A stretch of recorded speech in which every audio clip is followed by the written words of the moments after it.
Chairs വിത്ത് Ashleigh Aishwarya ഇന്നലെ ഒരു video ഇട്ടിരുന്നു. അവരുടെ കുടുംബ പ്രശ്നമാണ്. അവരുടെ കുടുംബത്തിലുള്ള ഒരു സ്ത്രീയെ നടു റോഡിൽ വെച്ച് അതിക്രൂരമായ മർദ്ദനത്തിന് ഇരയാക്കിയെന്ന്. അതും അവരുടെ കുടുംബത്തിൽപ്പെട്ട ആളുകൾ തന്നെയാണ് ചെയ്തിരിക്കുന്നത്. ഇന്നലെയാണ് ഐശ്വര്യ ആ വീഡിയോ ഇട്ടിരുന്നത്. എന്നാൽ ഇന്ന് വന്നിട്ട് ഐശ്വര്യ പറയുന്നു, നിങ്ങൾ യൂട്യൂബേഴ്സിനുള്ള ഒരു കണ്ടന്റ് അല്ല ഞാൻ തന്നത്, നിങ്ങൾ എന്തറിഞ്ഞിട്ടാണ് യൂട്യൂബേഴ്സ് വായിൽ തോന്നിയതൊക്കെ വിളിച്ചു പറയുന്നത്. ആ പെൺകുട്ടി ഇപ്പോൾ വളരെ മോശം അവസ്ഥയിലൂടെ കടന്നു പോകുകയാണ്.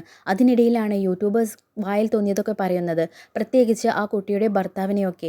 ഹെലൻ ഓഫ് സ്പാർട്ട ഈ വിഷയത്തെക്കുറിച്ച് റിയാക്ട് ചെയ്തിരുന്നു അവരുടെ യൂട്യൂബ് ചാനലിൽ. വളരെ മോശം രീതിയിലാണ് അവരുടെ ഭർത്താവിനെ ചിത്രീകരിച്ചിരിക്കുന്നത് ഹെലൻ ഓഫ് സ്പാർട്ട. അത് ഐശ്വര്യ പറയുന്നു, അത് തനിക്ക് തീരെ ഇഷ്ടമായിട്ടില്ല. ഇനിയും ഒരുപാട് പ്രൂഫുകൾ കിട്ടേണ്ടതുണ്ട്. ആ റോഡിൽ വെച്ച് അടിക്കുന്നതിൻ്റെ ദൃശ്യങ്ങളെല്ലാം ആ അടുത്തുള്ള ഓട്ടോറിക്ഷ സ്റ്റാൻഡ് ഡ്രൈവേഴ്സ് ക്യാപ്ചർ ചെയ്തിട്ടുണ്ട് എന്നാണ് പറയുന്നത്. അതൊന്നും കയ്യിൽ കിട്ടിയിട്ടില്ല. അതിന് മുൻപേ തന്നെ ഈ യൂട്യൂബേഴ്സ് അല്ലെങ്കിൽ ഈ ആളുകൾ എന്തൊക്കെയാണ് ഉണ്ടാക്കി പറയുന്നത്. പക്ഷേ ഞാനൊരു കാര്യം ചോദിച്ചോട്ടെ ഐശ്വര്യയോട്, ഇത് കുടുംബ പ്രശ്നമല്ല. നിങ്ങൾ തന്നെയല്ലേ ആദ്യം യൂട്യൂബിൽ കൊടുത്തിട്ടത്? യൂട്യൂബ് പറയുന്നത് ഒരു സോഷ്യൽ മീഡിയ പ്ലാറ്റ്ഫോം അല്ലേ? ഏകദേശം 500K സബ്സ്ക്രൈബേഴ്സ് ഉള്ള നിങ്ങൾക്ക് ഇതിൽ വീഡിയോ ഇട്ടാൽ എന്താണ് സംഭവിക്കുക എന്നറിയില്ലേ? ഐശ്വര്യ പറയുന്നു, വീഡിയോ ഇടാനുണ്ടായ സാഹചര്യം അത് അധികാരികളുടെ കണ്ണിൽ എത്താൻ വേണ്ടിയിട്ടാണ്. എന്നാൽ ഐശ്വര്യ ഒരു കാര്യം മനസ്സിലാക്കേണ്ടതുണ്ട്.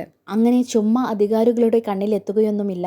ഇതിൽ റിയാക്ഷൻ വീഡിയോസ് ചെയ്യുന്നവർക്കും നല്ലൊരു പങ്കു തന്നെയുണ്ട് അധികാരികളുടെ കണ്ണിലേക്ക് എത്തിക്കാൻ. സോഷ്യൽ മീഡിയ പ്ലാറ്റ്ഫോമിൽ എന്തെങ്കിലും വീഡിയോസ് ഇടുമ്പോൾ ശ്രദ്ധിക്കുക. വൺസ് അത് ഇട്ട് കഴിഞ്ഞാൽ ഇട്ടതാണ്. പിന്നെ അതിനോട് പ്രതികരിക്കണോ വേണ്ടയോ എന്ന് പ്രതികരിക്കുന്നവരുടെ ഇഷ്ടം. ഞാൻ പറയുന്നതിനോട് നിങ്ങൾ യോജിക്കുന്നു. എൻ്റെ വീഡിയോസ് ഇഷ്ടപ്പെട്ടാൽ ലൈക്ക് ചെയ്യുക, ഷെയർ ചെയ്യുക, സബ്സ്ക്രൈബ് ചെയ്യുക.